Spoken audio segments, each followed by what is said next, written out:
noches, amigos. Este es el programa Diálogos de Montoner. Bueno, el triunfo de Keiko es incuestionable, es cuestión de horas, días, para que sea proclamada presidenta electa del Perú. Al margen de, vamos a llamarlo, de la reacción inapropiada del señor Roberto Sánchez, que no sabemos a dónde va su estrategia de cuestionar, de hablar de un supuesto fraude, porque la única conclusión que uno puede establecer es que el señor Sánchez y el grupo de radicales que lo acompañan se están aislando, pero aceleradamente, de esa mitad de peruanos que votaron por él y por su grupo. Y cada día se conoce de una deserción en las filas del Sánchez y de gente que empieza a reconocer el legítimo triunfo de la presidenta del Perú, la señora Keiko Fujimori. Pero no es hora de ser realista. Hay que celebrar victorias, pero también hay que ser esclavo de la realidad. La señora Keiko Fujimori ha ganado por un margen muy estrecho. Hay una mitad de peruanos que no se siente representado en el sistema político, en este modelo. Y bueno, el sur siempre ha sido el talón de Aquiles de cualquier movimiento de centro derecha, del fujimorismo y de la propia señora Keiko Fujimori. Más allá de que en la segunda vuelta del 2026 ella haya incrementado el volumen de votación en la sierra, lo cierto es que necesitamos reflexionar sobre esta ruptura entre el sur y Lima, entre el Perú informal y el Perú formal. Y por ese motivo hemos convocado el día de hoy al señor Tino Santander, antropólogo, analista político y permanente investigador y estudioso de la realidad del sur del Perú. Buenas tardes, Tino, gracias por la conversación. Un placer siempre conversar contigo, Víctor Andrés. Bueno, el sur y Keiko Fujimori, el sur y el triunfo electoral de la nueva presidenta. ¿Cuál es tu comentario? Primero yo me equivoqué. Pensé que Keiko no llegaba a la segunda vuelta, porque no analicé la forma como se había desarrollado la campaña. Entonces esta es una confesión que me permite ahora ver con más claridad qué es lo que está pasando en el sur. Bueno, no es la votación del papá. Eres uno de los pocos que reconocen sus errores abiertamente, porque hay periodistas que han cometido tal cantidad de errores, le pedían a Keiko que se retire a favor de López Aliaga, decían que López Aliaga y Keiko no pasaban en la primera vuelta, luego decían que iba a perder en la segunda vuelta. Bueno, eso es un ejercicio sano, eso debería ser parte de la industria de la actividad pública en el Perú. Claro, lo que sucede es que en la antropología te enseña a ver las cosas como observador participante, o sea, metido dentro del movimiento social, dentro de la gente, en las comunidades, con los dirigentes, en diversos sectores sociales. Y eso yo no veía el fujimorismo, no lo veía. Y lo que no me di cuenta es la estrategia de campaña que ellos hicieron.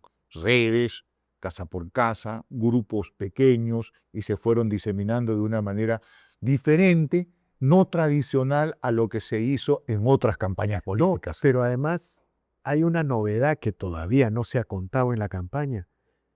Las incursiones relámpago de Keiko en el sur. Exacto. ¿No? O sea, Exacto. no había tiempo para que el radicalismo se reaccione políticamente, haga un insulte, etcétera, etcétera. ¿Tú conoces de estas incursiones relámpagos? He visto, por ejemplo, algunas que me han contado, pero que yo no he podido estar, ¿no? Por ejemplo, he visto lo tradicional, las movilizaciones tradicionales que vienen de los 70, 80, esas con banderas y marchas y consignas, ¿no? Entonces, cada vez más reducidas, tanto de la izquierda como de los otros sectores. En el caso de Keiko no vi mucho eso, por eso que no la sentía. Y entonces ella estuvo en una campaña silenciosa. Ella no ha hablado mucho. Por ejemplo, ella se iba a una comunidad campesina y de ahí diseminaba. Y convocaba a un almuerzo de los comuneros. Sí.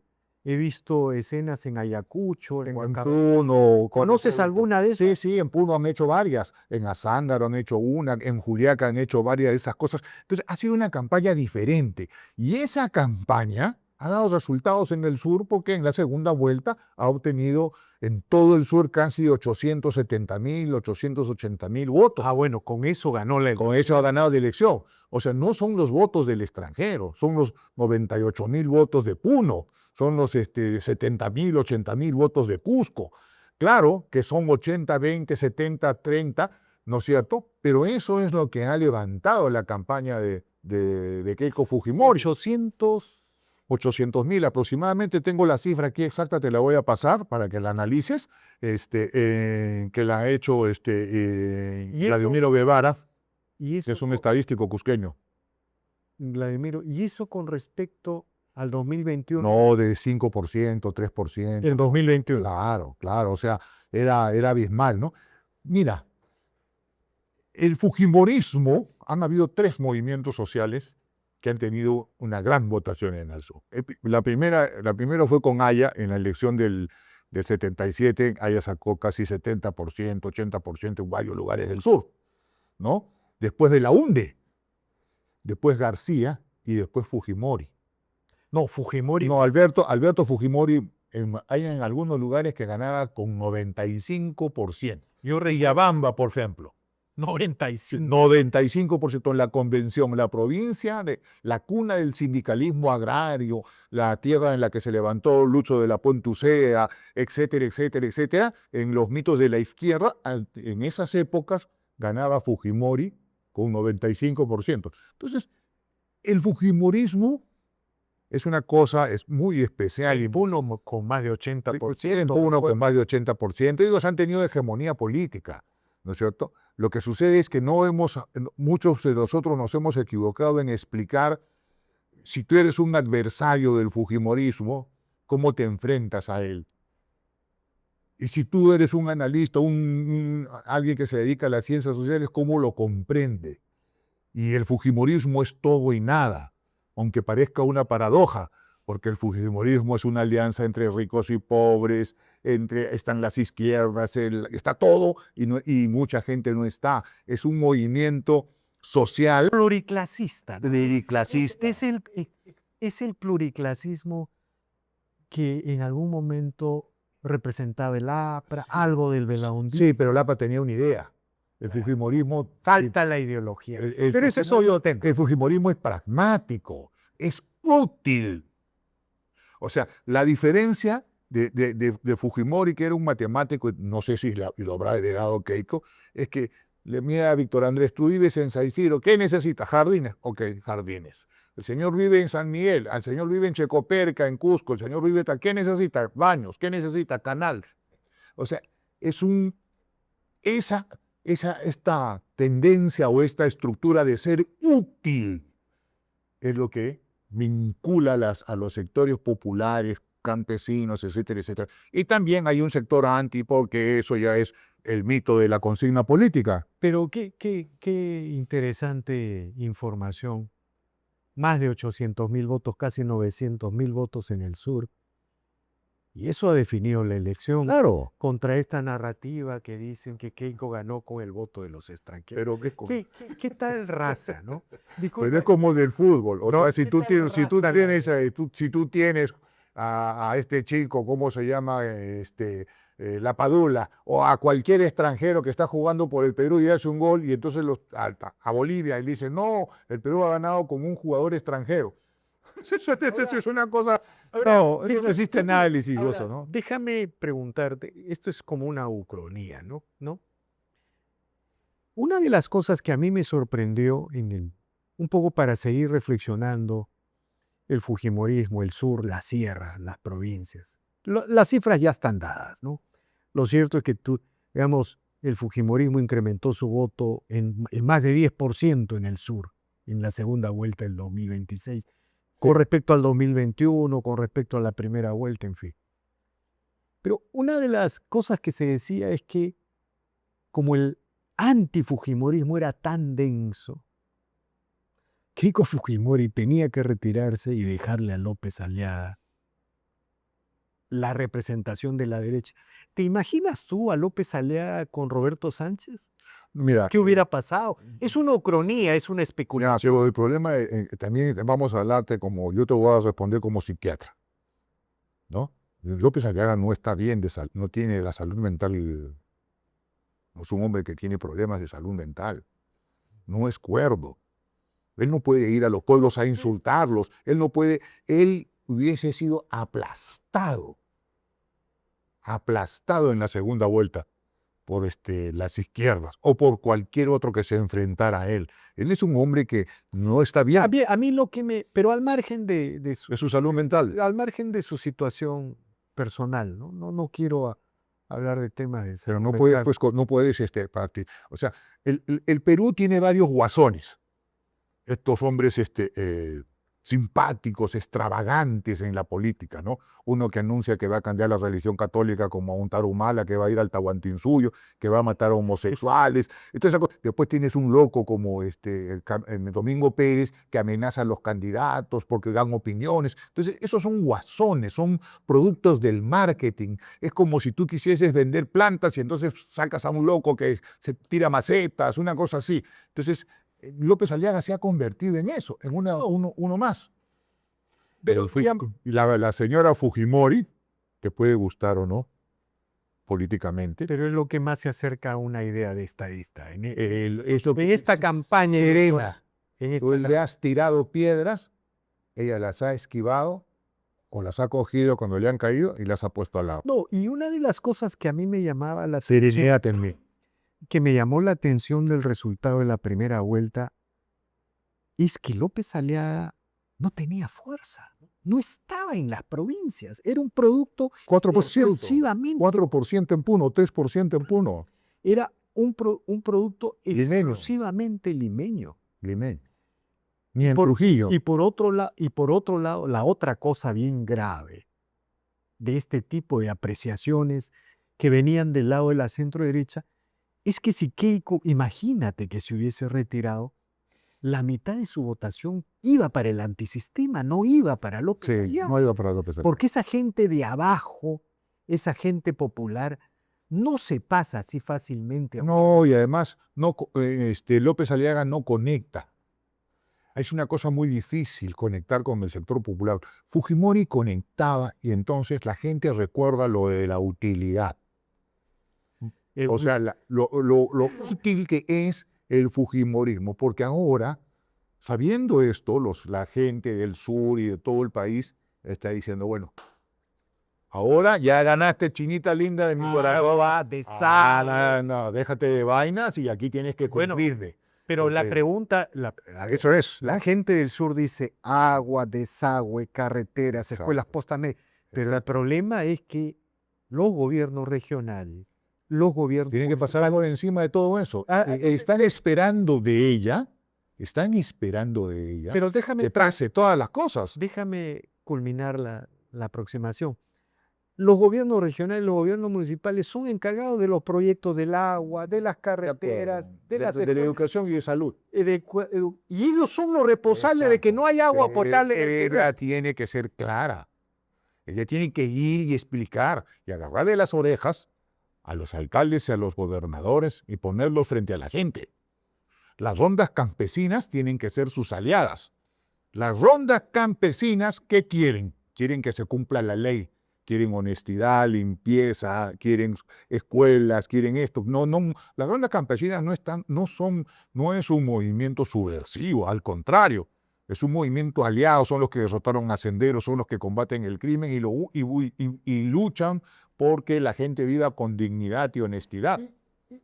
Ellos son los aliados de los próximos gobiernos. Si no lo entienden así, entonces vamos a tener burocracia y corrupción. ¿Se podría sostener entonces que el gobierno de Keiko tiene que dialogar con los gobiernos regionales, los municipios, pero también poner fuerza, palo y zanahoria para poner...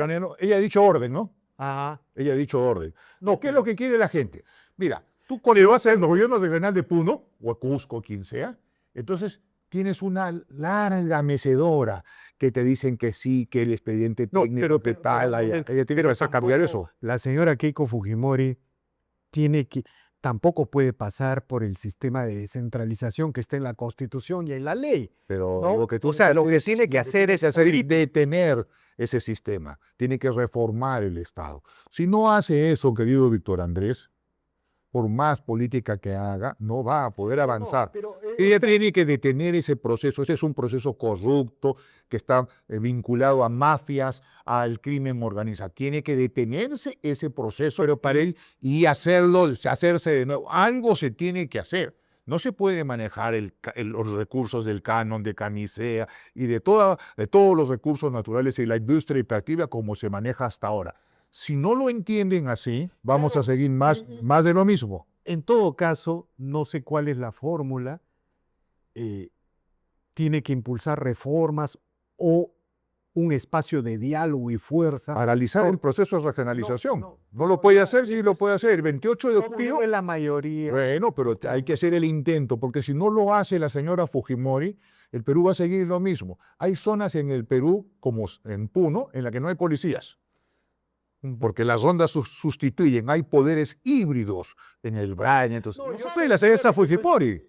Yo también quisiera lo que tú propones, pero políticamente tiene que ser caminos graduales, intermedios, convencimiento. Pero en fin, lo cierto es que ese es un gran tema, ¿no es cierto? Para la señora Fujimori. La gente la va a acompañar. La relación con el pueblo para obligar a las regiones y a los municipios a cumplir, que no sean los instrumentos de bloqueo del agua potable. A cumplir sus objetivos. Mira, tú tienes el Puno bloqueado, la descontaminación del lago Titicaca. Tienes trenes, tienes para hacer industria eléctrica, 100 cosas. Igual en el Cusco. Y no se hacen por la burocracia regional. 6.000 millones de dólares ha recibido el Cusco. 6.000 millones desde el 2003. Pero eso es por el canon de gas. No estamos hablando de turismo, que el Perú, que es una miseria lo que tiene de turismo. No estamos hablando de cómo se llama del canon minero, ni de otras cosas. Entonces, ni la industria eléctrica, ni una serie de cosas. Y además tienes que tener en cuenta una cosa que yo veo, que el primer programa social que encuentra el campesino, el rondero, el comunero, es el de la empresa privada, el de la minería, el de la hidroeléctrica, que no se acerca a cumplir un programa de relaciones comunitarias impuestos por los estudios de impacto ambiental. Ahora, lo cierto es que el problema, digamos, se vuelve más complejo porque este sistema de saqueo de la riqueza nacional en las regiones se ha convertido en el sistema de la izquierda. ¿Por qué? Porque la izquierda viene a pero déjame no solamente de tierra, del crimen organizado, que se hacen los izquierdistas. Pero déjame culminar para poder conversar. Entonces viene el izquierdista y dice en Puno, el comunista, el extremista, y dice, no hay agua potable porque la empresa privada no paga impuestos. Entonces, eso es el sistema antisistema de las últimas elecciones. No, ahí lo que ha sucedido en Puno y en el sur es que la gente no está en contra del libre mercado. Es una cosa que, ¿cuánto te lo he dicho aquí, se lo he dicho? Está en contra de la forma como se administra el poder en Lima. Cuando tú ves a los congresistas que roban el dinero a sus trabajadores, cuando ves una serie de cosas, cuando ves en las noticias que los presidentes están presos, entonces la percepción del ciudadano del sur y de todo el Perú es de que todos son ladrones y que los ladrones están en Lima. Y entonces al ver en Lima los ladrones grandazos, ya se olviden de sus propios ladrones que están en las regiones. Hace unas semanas atrás ha habido un escándalo en transportes en la municipalidad de Puno que nadie sabe, pero ha sido escandaloso, que la gente en Puno se ha quedado asombrada. ¿Cómo es que un alcalde ha cometido semejantes delitos o está acusado de semejantes delitos de brevetes y otras cosas? Entonces, mira, Víctor Andrés, el fujimorismo no tiene que actuar autoritariamente, tiene que convocar a las rondas campesinas. Bueno, pero lo cierto es que más allá de cualquier énfasis o particularidad de tu posición, en esta discusión que estamos teniendo está una de las razones de la religión antifujimorista. Yo lo llamo porque es un sistema de, de creencias. sistema de De creencias, creencias. ¿no? De sus obispos, de sus Sí. sacerdotes. Sí, sí. Es una religión profana, Sí. pagana, ¿no? Como dicen los cristianos. Entonces, en realidad el antifujimorismo del comunismo y de la izquierda extremista es porque saben, tienen la certeza de que el fujimorismo en el poder les va a quitar al pueblo, porque va a entregar los servicios que la riqueza nacional podría permitir en 1 o 2 años, Sí, por ejemplo. Por ejemplo, el señor Fujimori, el presidente Fujimori, Alberto Fujimori, promovía la competencia financiera. Que haya más bancos en el Perú. El señor Kuczynski y otros modificaron eso. Por eso es que las tasas de interés son altas. Si tuviésemos competencia en el mercado financiero, bajarían un poquito las tasas de interés y el fujimorismo volvería a ser lo que siempre fue. Bueno, pero ese es otro tema. Un tema que, por No, ejemplo... ese es un tema, pero no quiero entrar. No, mira, eso pero sirve en Puno no sirve. ¿Por qué no sirve en Puno? Porque con tasas de interés bajas, mucha gente puede hacer agricultura. No, Porque está no hay, bien, no hay crédito agrario. Es otro tema que nos obligaría a un programa, porque si yo comparo las tasas del Perú con Chile, con Argentina, sabes que las tasas del Perú son absolutamente competitivas. Pero en fin, no. Bueno, sería interesante conversar sobre Tratémoslo, eso. Perdémoslos en otro programa. tratémoslo en otro programa. Yo lo que te quería preguntar finalmente es, ¿cuál es tu percepción? ¿Cómo te imaginas? ¿Qué puedes vaticinar? ¿Qué puedes especular sobre la relación de Keiko Fujimori con el sur del Perú? Primero hay mucha expectativa y esperanza, cosa que yo no había visto en mucho tiempo.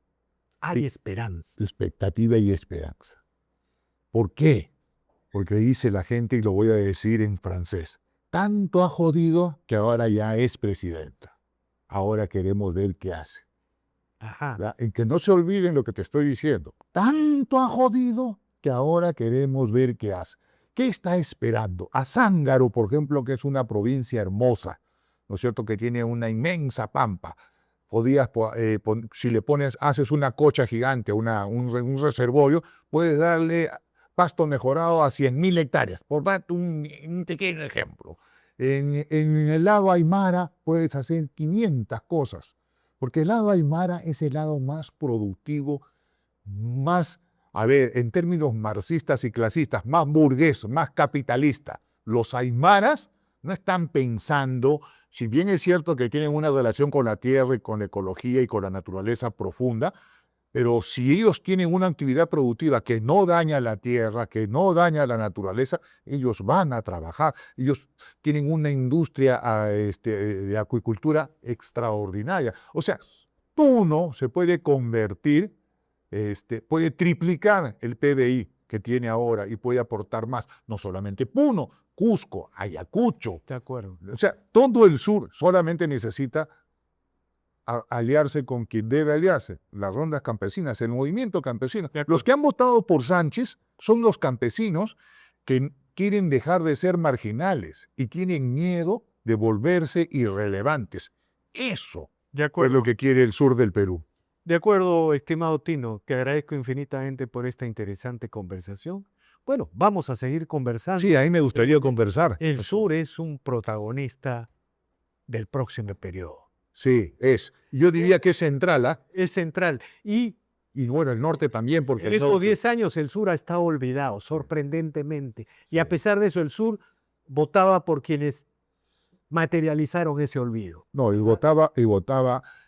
siempre, el sur siempre ha votado por, como buscando reconocimiento.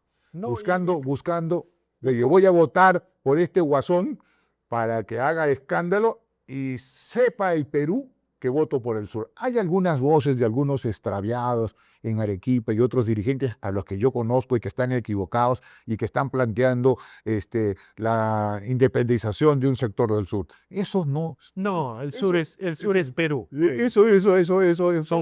Son más peruanos que Eso es mentira. Sí, sí. Bueno, te agradezco infinitamente, Tino. Seguiremos conversando. Con todo gusto. Ha sido un placer. Bien amigos, esta ha sido una nueva edición de Diálogos del Montonero. No olvide de suscribirse al canal, dejar su comentario. Así avanzamos y nos consolidamos. Muchas gracias.